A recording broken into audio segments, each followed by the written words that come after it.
مالک بن نویرہ لیلا کا پجاری تھا۔ اس پر لیلا کا حسن جادو کی طرح سوار تھا۔ اس زمانے میں سردار اپنی بیویوں کو لڑائیوں میں اپنے ساتھ رکھتے تھے، لیکن یہ لڑائی اس قسم کی تھی کہ مالک لیلا کو اپنے ساتھ نہیں رکھ سکتا تھا۔ لیلا سے وہ زیادہ دیر تک دور بھی نہیں رہ سکتا تھا۔ اگر کہیں قریب ہوتا تو رات کو اس کے پاس آ جایا کرتا۔ وہ اس رات آ گیا تھا۔ مالک بن نویرہ نے پوچھا، کیا اس پلنگ پر کوئی سویا ہوا ہے؟ لیلا نے کہا، نہیں، تمہارے لیے ایک تحفہ ڈھانپ کر رکھا ہوا ہے۔ 3 پھول ہیں لیکن مرجھا گئے ہیں۔ مالک نے لپک کر چادر ہٹائی اور یوں پیچھے ہٹ گیا جیسے پلنگ پر سانپ کنڈلی مارے بیٹھا ہو۔ اس نے لیلا کی طرف دیکھا۔ لیلا نے کہا، خون پینے والے درندے کے لیے اس سے اچھا تحفہ اور کوئی نہیں ہو سکتا، اور اسے سنایا کہ ان کی مائیں کس طرح آئی تھیں اور کیا کچھ کہہ گئی ہیں۔ اس نے اپنا دودھ پیتا بچہ مالک کے آگے کر کے کہا، جا لے جا اسے اور اس کا بھی خون پی لے۔ کیا تو وہ مالک بن نویرہ ہے جسے لوگ ہنسمکھ کہتے ہیں؟ کیا یہ ہے تیری سخاوت اور شجاعت کہ تو ایک عورت کے جال میں آ کر لوٹ مار کرتا پھر رہا ہے؟ اگر تو بہادر ہے تو مدینہ پر چڑھائی کر، یہاں نہتے مسلمانوں کو قتل کرتا پھر رہا ہے۔ مالک بن نویرہ معمولی آدمی نہیں تھا۔ اس کی شخصیت میں انفرادیت تھی جو دوسروں پر تاثر پیدا کرتی تھی۔ اس نے تانے کبھی نہیں سنے تھے، اس کا سر کبھی جھکا نہیں تھا۔ لیلا نے اسے خاموش کھڑا دیکھ کر کہا، کیا یہ ہے تیرا غرور؟ کیا تو ان معصوم بچوں کی لاشوں پر تکبر کرے گا؟ ایک عورت کی خاطر ایک عورت نے تیرا غرور اور تکبر توڑ کر تجھے قاتل اور ڈاکو بنا دیا ہے۔ میں اپنے بچے کو تیرے پاس چھوڑ کر جا رہی ہوں، پیچھے سے ایک تیر میری پیٹھ میں اتار دینا۔ مالک بن نویرہ گرج کر بولا، لیلا، مگر وہ بجھ کر رہ گیا اور مجرم سی آواز میں کہنے لگا، میں کسی عورت کے جال میں نہیں آیا۔ لیلا نے کہا، جھوٹ نہ بول مالک، میں جا رہی ہوں، سجا کو یہاں لے آ۔ یہ یاد رکھ لے، تیری سرداری، تیری خوبصورتی، تیری شاعری اور تیری خونخواری تجھے ان مرے ہوئے بچوں کی ماؤں کی آہوں اور فریادوں سے بچا نہیں سکیں گی۔ یہ تو صرف 3 لاشیں ہیں، بستیوں کو لوٹتے معلوم نہیں کتنے بچے تیرے گھوڑوں کے قدموں تلے کچلے گئے ہوں گے۔ تو سزا سے نہیں بچ سکے گا، تیرا بھی خون بہے گا اور میں کسی اور کی بیوی ہوں گی۔ مالک بن نویرہ نے یوں چونک کر لیلا کی طرف دیکھا جیسے اس نے اس کی پیٹھ میں خنجر گھونپ دیا ہو۔ وہ آہستہ آہستہ چلتا باہر نکل گیا۔ مالک بن نویرہ رات بھر واپس نہ آیا۔ صبح طلوع ہوئی۔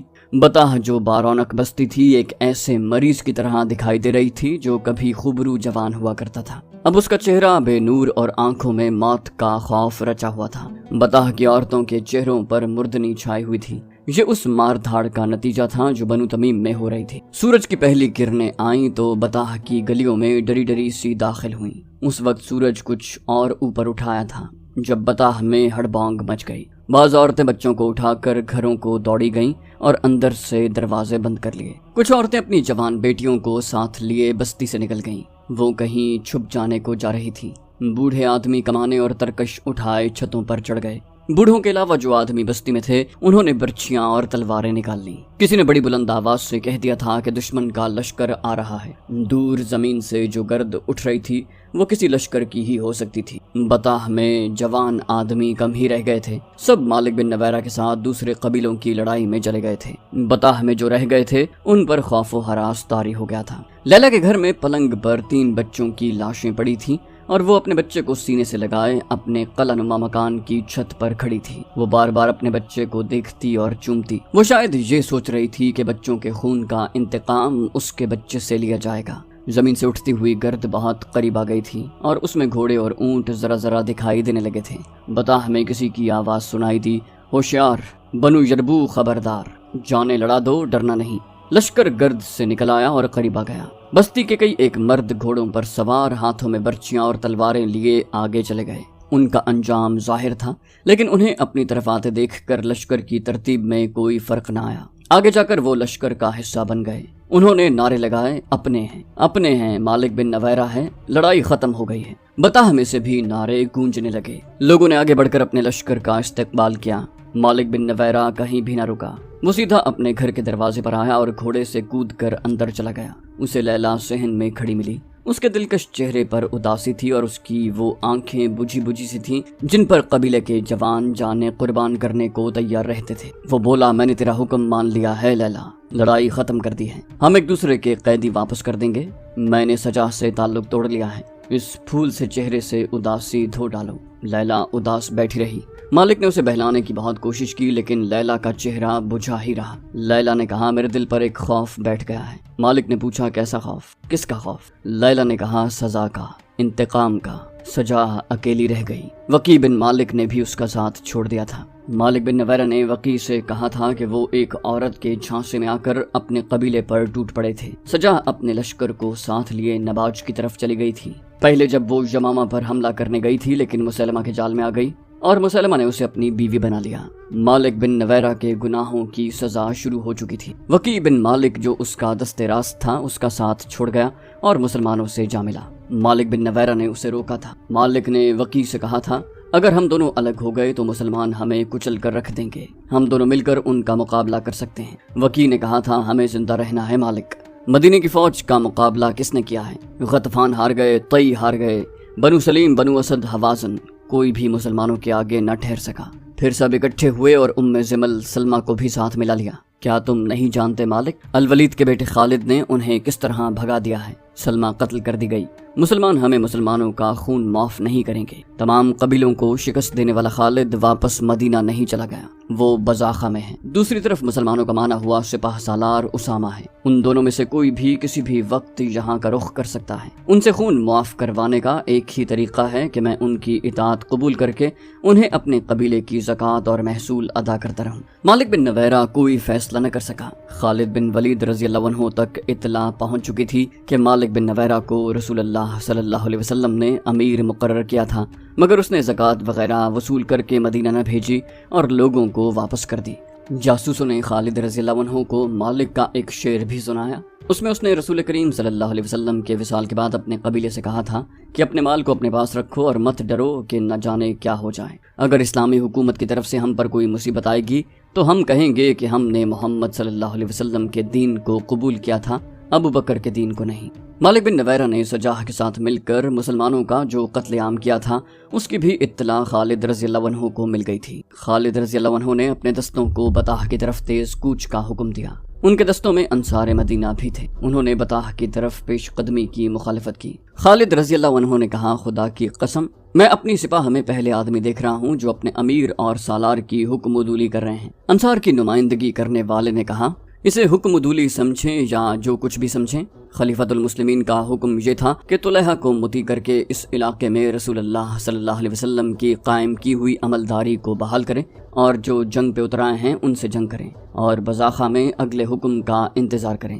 ہم جانتے ہیں کہ مدینہ سے ایسا کوئی حکم نہیں آیا کہ ہم بطاح پر حملے کے لیے جائیں۔ خالد بن ولید رضی اللہ عنہ نے پوچھا کیا تم میں کوئی ہے جسے یہ معلوم نہ ہو کہ میں تمہارا امیر اور سپاہ سالار ہوں؟ سب ان کی طرف دیکھنے لگے۔ انہیں کوئی جواب نہ ملا تو انہوں نے کہا میں نہیں جانتا کہ خلیفۃ المسلمین کے ساتھ تم کیا معاہدہ کر کے آئے ہو۔ میں یہ جانتا ہوں کہ خلیفہ نے مجھے یہ حکم دیا ہے کہ جہاں بھی اسلام سے انحراف کی خبر ملے اور جہاں بھی مدینہ کے ساتھ کیے ہوئے معاہدوں کی خلاف ورزی نظر آئے وہاں تک جاؤ اور اسلام کا تحفظ کرو۔ میں سپاہ سالار ہوں، اپنی ذمہ داریاں پوری کرنے کے لیے اگر مجھے کوئی ایسی کارروائی کرنی پڑے گی جو خلیفہ کے احکام میں شامل نہیں ہوگی تو میں وہ کارروائی ضرور کروں گا۔ خلافت کے احکام میرے پاس آتے ہیں، تمہارے پاس نہیں۔ انصار میں سے کسی نے کہا ہم نے کوئی قاصد آتا نہیں دیکھا۔ خالد رضی اللہ عنہ نے کہا میں اس کا جواب دینا ضروری نہیں سمجھتا اور میں کسی ایسے آدمی کو اپنی سپاہ میں نہیں دیکھنا چاہتا جس کے دل میں ذرا سا بھی شک و شبہ ہو۔ مجھے اللہ کی خوشنودی چاہیے۔ اگر تمہیں اپنی ذات کی خوشنودی چاہیے تو جاؤ، اپنے آپ کو خوش کرو۔ میرے لیے مہاجرین کافی ہیں اور میرے ساتھ جو نامسلم ہیں میں انہیں بھی کافی سمجھتا ہوں۔ مشہور مورخ طبری نے لکھا ہے کہ ابو بکر رضی اللہ عنہ نے اپنے احکام میں یہ شامل کیا تھا کہ بنو اسد کے سردار طلحہ کی سرکوبی کے بعد خالد رضی اللہ عنہ کے دستے بطاح تک جائیں گے جہاں کے امیر مالک بن نویرہ نے زکوٰۃ اور محصولات کی ادائیگی نہیں کی اور وہ اسلام سے منحرف ہو کر اسلام کا دشمن بن گیا ہے۔ طبری اور دیگر مورخوں نے یہ بھی لکھا ہے کہ انصار بزاخہ میں رہ گئے اور خالد رضی اللہ عنہ اپنے مجاہدین کو ان کے بغیر بطاح لے گئے۔ جب یہ لشکر بزاخہ سے چلا گیا تو انصار نے باہم مشورہ کیا۔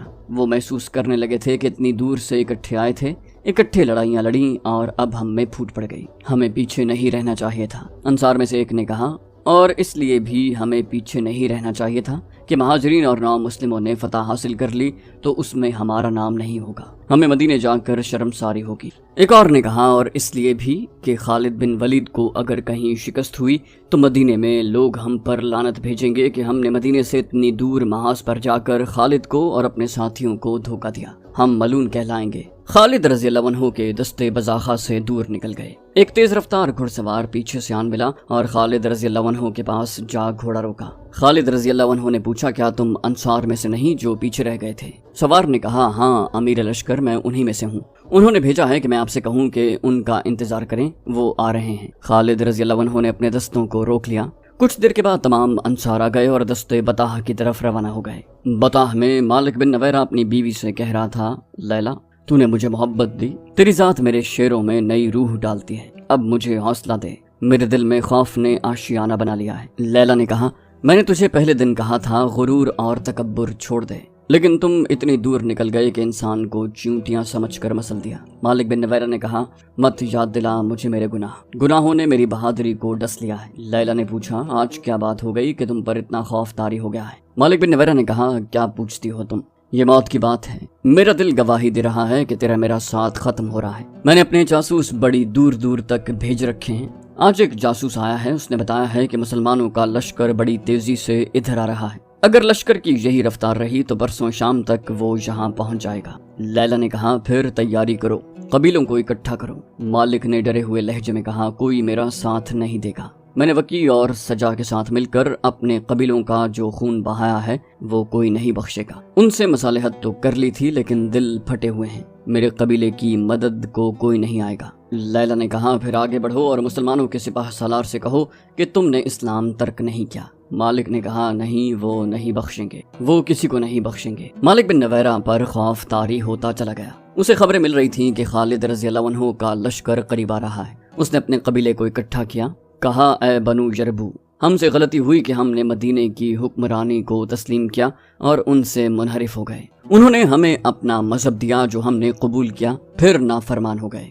وہ آ رہے ہیں، سب اپنے گھروں کو چلے جاؤ اور دروازے بند کر لو۔ یہ نشانی ہے کہ تم ان کے خلاف ہتھیار نہیں اٹھاؤ گے، ان کے بلانے پر ان کے سامنے نہتے جاؤ، کچھ فائدہ نہ ہوگا مقابلے میں، جاؤ اپنے اپنے گھروں کو چلے جاؤ۔ لوگ سر جھکائے ہوئے اپنے گھروں کو چلے گئے۔ نومبر 632 عیسوی شعبان 11 ہجری کے پہلے ہفتے میں خالد رضی اللہ عنہ بطاح پہنچ گئے۔ انہوں نے اپنے لشکر کو محاصرے کی ترتیب میں کیا، مگر ایسے لگتا تھا جیسے بطاح اجڑ گیا ہو۔ شہر کا دفاع کرنے والے تو نظر ہی نہیں آتے تھے، کوئی دوسرا بھی دکھائی نہ دیا، کسی مکان کی چھت پر ایک بھی سر نظر نہیں آتا تھا۔ خالد رضی اللہ عنہ نے اپنے نائب سالاروں سے کہا، کیا مالک بن نویرہ اپنے آپ کو اتنا چالاک سمجھتا ہے کہ مجھے گھیرے میں لے لے گا؟ محاصرے کی ترتیب بدل دو اور اپنے عقب کا خیال رکھو، میں اس بستی کو آگ لگا دوں گا۔ وہ یہاں سے نکل گئے ہیں اور عقب سے حملہ کریں گے۔ خالد رضی اللہ عنہ زندہ دل، بے خوف اور مہمجو تھے، ان کے احکام بہت سخت ہوا کرتے تھے۔ انہوں نے اپنے دستوں کو اس ترتیب میں کر دیا کہ عقب سے حملہ ہو تو روک لیں، اور اگر اس کے ساتھ ہی شہر سے بھی حملہ ہو جائے تو دونوں طرف لڑا جائے۔ مسلمانوں کو اس دشواری کا سامنا تھا کہ ان کی نفری تھوڑی تھی اور وہ اپنے مستقر سے بہت دور تھے۔ انہوں نے جن قبیلوں کو مطیع کیا تھا ان کی بستیوں کو اڈے بنا لیا تھا، لیکن ابھی وہاں کے لوگوں پر پوری طرح سے بھروسہ نہیں کیا جا سکتا تھا۔ یہ خالد رضی اللہ عنہ کی پرجوش اور ماہرانہ قیادت تھی جو مجاہدین کی قلیل تعداد میں بجلیوں جیسا قہر پیدا کیے رکھتی۔ خالد رضی اللہ عنہ نے بستی میں ایک دستہ داخل کیا تو اس پر ایک بھی تیر نہ آیا، ہر مکان کا دروازہ بند تھا۔ خالد رضی اللہ عنہ نے یہ خاموشی دیکھی تو وہ خود بستی میں داخل ہوئے۔ خالد رضی اللہ عنہ نے کئی بار مالک کو پکارا اور کہا، مالک بن نویرہ باہر آ جاؤ، نہیں آؤ گے تو ہم بستی کو آگ لگا دیں گے۔ ایک چھت سے ایک آدمی کی آواز آئی، تجھ پر خدا کی سلامتی ہو، مت جلا ہمارے گھروں کو، وہ جسے تو بلا رہا ہے یہاں نہیں ہے، یہاں کوئی نہیں لڑے گا۔ ایک اور چھت سے آواز آئی، الولید کے بیٹے، کیا تو نہیں دیکھ رہا کہ ہم اپنے مکانوں کے بند دروازوں کے پیچھے بیٹھے ہیں؟ کیا مدینے میں یہ رواج نہیں کہ بند دروازہ ایک اشارہ ہے کہ آ جاؤ، ہم تمہارے خلاف ہتھیار نہیں اٹھائیں گے؟ خالد رضی اللہ عنہ نے کہا، بے شک میں یہ اشارہ سمجھتا ہوں، مکانوں کے دروازے کھول دو اور باہر آ جاؤ، عورتوں اور بچوں پر جبر نہیں، ان کی مرضی ہے باہر آئیں یا نہ آئیں۔ لوگوں کو رسم و رواج معلوم تھا، وہ ہتھیاروں کے بغیر باہر آ گئے، عورتیں اور بچے بھی نکل آئے۔ خالد رضی اللہ عنہ نے اپنے دستوں کو حکم دیا کہ ہر گھر کے اندر جا کر دیکھیں کوئی آدمی اندر نہ رہ جائے۔ خالد رضی اللہ عنہ نے خاص طور پر حکم دیا کہ کسی گھر میں کسی چیز کو ہاتھ نہ لگایا جائے، نہ کسی پر ہلکا سا بھی تشدد کیا جائے۔ مالک بن نویرہ کے قلعہ نما مکان میں خالد رضی اللہ عنہ خود گئے، وہاں سامان پڑا تھا، ایسا لگتا تھا جیسے یہاں کے رہنے والے کچھ ہی دیر پہلے یہاں سے نکلے ہوں۔ بستی سے خالد رضی اللہ عنہ کو اتنا ہی پتہ چلا کہ مالک بن نویرہ اپنے قبیلے کو یہ کہہ کر کہ وہ مسلمانوں کے خلاف ہتھیار نہ اٹھائیں، لیلا کو ساتھ لے کر بستی سے نکل گیا تھا۔ جنہوں نے اسے جاتے دیکھا تھا انہوں نے سمت بتائی جدھر وہ گیا تھا۔ مالک گھوڑے پر اور لیلا اونٹ پر سوار تھی۔ خالد رضی اللہ عنہ نے ارد گرد کی بستیوں کو اپنے آدمی بھیج دیے اور کچھ آدمی اس سمت روانہ کیے جدھر بتایا گیا تھا کہ مالک گیا ہے۔ وہ صحرا تھا، اونٹ اور گھوڑے کے قدموں کے نشان بڑے صاف تھے۔ یہ خالد رضی اللہ عنہ کے آدمیوں کو ایک بستی میں لے گئے۔ یہ بنو تمیم کی ایک بستی تھی۔ خالد رضی اللہ عنہ کے آدمیوں میں سے ایک نے بلند آواز سے کہا، اے بنو تمیم، مالک بن نویرہ کو اور بطاح کا کوئی اور آدمی جو یہاں چھپا ہوا ہے اسے ہمارے حوالے کر دو۔ اگر وہ ہماری تلاشی پر ملے تو اس بستی کو آگ لگا دی جائے گی۔ ذرا ہی دیر کے بعد مالک بن نویرہ لیلا کے ساتھ باہر آیا اور اپنے آپ کو خالد بن ولید رضی اللہ عنہ کے آدمیوں کے حوالے کر دیا۔ بنو یربو کے چند اور سرکردہ افراد بھی جو یہاں آ کر چھپ گئے تھے باہر آ گئے۔ ان سب کو مالک بن نویرہ کے ساتھ بطاح لے آئے۔ لیلا بھی ساتھ تھی۔ خالد رضی اللہ عنہ نے مالک کو اپنے سامنے بلا کر پوچھا، مالک بن نویرہ، کیا یہ غلط ہے کہ تم نے زکوٰۃ اور محصول مدینہ کو بھیجنے کی بجائے لوگوں کو واپس کر دیے تھے؟ مالک بن نویرہ نے جواب دیا، میں اپنے قبیلے کو یہ کہہ کر نکلا تھا کہ مسلمانوں کا مقابلہ نہ کرنا، اور میں نے انہیں یہ بھی کہا تھا کہ مسلمان ہو جاؤ اور زکوٰۃ ادا کرو۔ خالد رضی اللہ عنہ نے کہا، اور تم خود اس لیے روپوش ہو گئے تھے کہ تم اسلام سے منحرف ہو گئے تھے، اور تم منحرف ہی رہنا چاہتے ہو۔ تم نے اپنے شعروں میں لوگوں سے کہا تھا کہ وہ زکوٰۃ اور محصول ادا نہ کریں، اور تم نے انہیں کہا تھا کہ اسلامی حکومت کے احکام کی تم خلاف ورزی کرو گے، جو تم نے کی۔ مالک نے کہا، ہاں ولید کے بیٹے، میں نے خلاف ورزی کی، لیکن میں اپنے قبیلے سے کہہ رہا ہوں کہ اب وہ خلاف ورزی نہ کریں۔ خالد رضی اللہ عنہ نے کہا، اور تم نے سجا کی جھوٹی نبوت کو تسلیم کیا اور اس کے ساتھ مل کر لوگوں کو قتل کیا اور انہیں لوٹا، اور تم نے ان لوگوں کا قتل عام کیا جن لوگوں نے اسلام قبول کر لیا تھا۔ مالک نے سر ہلا کر اس جرم کا اقرار کیا۔ خالد رضی اللہ عنہ نے کہا، کیا تم مجھے بتا سکتا ہے کہ میں تجھے قتل کیوں نہ کروں؟ مالک بن نویرہ نے کہا، میں جانتا ہوں کہ تمہارے خلیفہ نے تمہیں میرے قتل کا حکم نہیں دیا۔ خالد رضی اللہ عنہ نے کہا، خدا کی قسم، میں تجھے زندہ رہنے کا حق نہیں دے سکتا۔ خالد رضی اللہ عنہ نے وہ اجڑی ہوئی بستیاں دیکھی تھیں جو مالک بن نویرہ اور سجاہ نے اجاڑی تھی۔ خالد رضی اللہ عنہ نے مالک بن نویرہ کی بستی بطاح پر بلا وجہ چڑھائی نہیں کی تھی۔ انہیں تمام رپورٹیں ملتی رہتی تھیں کہ اس شخص نے اس علاقے میں مسلمانوں کو کس طرح تباہ و برباد کیا۔ خالد بن ولید رضی اللہ عنہ نے حکم دیا، لے جاؤ اسے اور اس کے ساتھیوں کو جو اس کے ساتھ روپوش تھے اور انہیں قتل کر دو۔ انہیں جب لے گئے تو خالد رضی اللہ عنہ کو اطلاع دی گئی کہ ایک بڑی ہی حسین عورت جس کا نام لیلا ہے اور جو مالک بن نویرہ کی بیوی ہے، اپنے خاوند کی زندگی کی التجا لے کر آئی ہیں۔ خالد رضی اللہ عنہ نے کہا کہ اسے آنے دو۔ خالد رضی اللہ عنہ ایک سردار کے فرزند تھے۔ انہوں نے امیر گھرانے میں پرورش پائی تھی، اس لیے ان کے دل و دماغ میں وسعت تھی۔ وہ خوش ذوق، خوش طبع اور زندہ مزاج تھے۔ لیلا جب ان کے سامنے آئی تو خالد رضی اللہ عنہ نے پوچھا، کیا تو اپنے خاوند کو موت سے بچانے آئی ہے؟ لیلا نے کہا، اس کے سوا میرا اور مقصد ہی کیا ہو سکتا ہے؟ خالد رضی اللہ عنہ نے کہا، اگر تو اس وقت اسے ان جرائم سے روک دیتی جب وہ سمجھتا تھا کہ ہر بستی پر اس کی حکمرانی ہے تو آج تو بیوہ نہ ہوتی۔ کیا اس نے تجھے بتایا نہیں تھا کہ اس کی تلوار نے کتنی عورتوں کو بیوہ کیا ہے؟ اسے معلوم نہیں تھا کہ اس کی زندگی میں ایک دن انصاف کا بھی آئے گا؟ لیلا نے کہا، میں اس کا ہاتھ نہیں روک سکی۔ خالد رضی اللہ عنہ نے کہا، اور تو میرا ہاتھ بھی نہیں روک سکتی، یہ میرا نہیں اللہ کا حکم ہے۔ خالد رضی اللہ عنہ نے لیلا کی التجا قبول نہ کی۔ لیلا ابھی خالد رضی اللہ عنہ کے پاس ہی تھی کہ اطلاع آئی کہ مالک بن نویرہ اور اس کے ساتھیوں کو قتل کر دیا گیا ہے۔ پھر ایک ایسا واقعہ ہوا جس نے خالد رضی اللہ عنہ کے دستوں میں اور مدینہ میں ہلچل مچا دی۔ ہوا یوں کہ بطاح میں ہی خالد رضی اللہ عنہ نے لیلا کے ساتھ شادی کر لی۔ انصار مدینہ اس شادی پر بہت برہم ہوئے۔ ابو قتادہ انصاری نے قسم کھائی کہ وہ آئندہ خالد رضی اللہ عنہ کی قیادت میں کبھی کسی لڑائی میں شریک نہیں ہوں گے۔ اعتراض کرنے والے یہ کہتے تھے کہ خالد رضی اللہ عنہ نے لیلا کی خوبصورتی سے متاثر ہو کر اس کے خاوند مالک بن نویرہ کو قتل کیا کہ لیلا کے ساتھ خود شادی کر سکے۔ خالد رضی اللہ عنہ کے حق میں بات کرنے والوں نے کہا ہے کہ خالد رضی اللہ عنہ نے مالک بن نویرہ اور اس کے ساتھیوں کو قید میں ڈال دیا تھا اور انہیں مدینہ بھیجنا تھا۔ رات بہت سرد تھی۔ خالد رضی اللہ عنہ کو خیال آیا کہ قیدی سردی سے ٹھٹر رہے ہوں گے۔ انہوں نے حکم دیا، دافو اسراکم، اس کا ترجمہ ہے کہ قیدیوں کو گرمی پہنچاؤ۔ کنانہ کی زبان میں مدافع کا لفظ قتل کے معنوں میں استعمال ہوتا ہے۔ بدقسمتی سے یہ قیدی جن آدمیوں کے پہرے میں تھے وہ کنانہ کے رہنے والے تھے۔ انہیں یہ بھی معلوم تھا کہ مالک بن نویرہ اور اس کے ساتھیوں کے جرائم کتنے سنگین ہیں، چنانچہ انہوں نے گرمی پہنچاؤ کو قتل کے معنوں میں لیا اور مالک اور اس کے ساتھیوں کو قتل کر دیا۔ خالد رضی اللہ عنہ کو پتہ چلا تو انہوں نے کہا، اللہ جو کام کرنا چاہتا ہے وہ ہو کے رہتا ہے۔ ان دو کے علاوہ اور بھی روایات مختلف تاریخوں میں آئی ہیں جو ایک دوسرے کی تردید کرتی ہیں۔ ان میں بعض خالد رضی اللہ عنہ کے حق میں جاتی ہیں اور بعض خلاف۔ مخالفانہ روایات کے مصنفوں کے مذہبی فرقوں کو دیکھو تو پتہ چلتا ہے کہ ان کے ایک ایک لفظ میں تعصب بھرا ہوا ہے اور وہ خالد رضی اللہ عنہ کو رسوا کر رہے ہیں۔ تاریخ میں متضاد کہانیاں ملتی ہیں، لیکن کسی بھی مورخ نے یہ نہیں لکھا کہ اس شادی پر لیلا کا رد عمل کیا تھا۔ کیا لیلا نے خالد رضی اللہ عنہ کو مجبور ہو کر قبول کیا تھا، یا وہ خوش تھی کہ ایک عظیم سپہ سالار کی بیوی بن گئی ہے جس کی فتوحات کے چرچے سرزمین عرب کے گوشے گوشے تک پہنچ گئے ہیں؟ اس وقت کے جنگی رواج کے مطابق لیلا مال غنیمت تھی۔ خالد رضی اللہ عنہ اسے لونڈی بنا کر اپنے پاس رکھ سکتے تھے۔ تاریخ میں ایک ایسا اشارہ ملتا ہے جو خالد رضی اللہ عنہ کے حق میں جاتا ہے، وہ یوں کہ خالد رضی اللہ عنہ نے اسے کسی کی یا اپنی لونڈی بننے سے بچا لیا۔ وہ شہزادی تھی۔ خالد رضی اللہ عنہ جانتے تھے کہ لونڈیوں کی زندگی کیا ہوتی ہے۔ خالد رضی اللہ عنہ نے یہ بھی دیکھ لیا تھا کہ وہ جتنی خوبصورت ہے اتنی ہی ذہین اور دانا بھی۔ انہوں نے اس عورت کی صلاحیتوں کو تباہی سے بچا لیا تھا۔ تو دوستو، یہ تھی ہماری آج کی ایپیسوڈ۔ امید کرتے ہیں آپ کو ہماری ایپیسوڈ پسند آئی ہوگی۔ جانے سے پہلے اس ویڈیو کو لائک، شیئر اور کامنٹ کرنا مت بھولیے، اور اگر آپ ہمارے چینل پر نئے ہیں تو اسے سبسکرائب کیجیے اور بیل آئیکن پر کلک کیجیے تاکہ آپ کو تمام ویڈیوز فوراً ملتی رہیں۔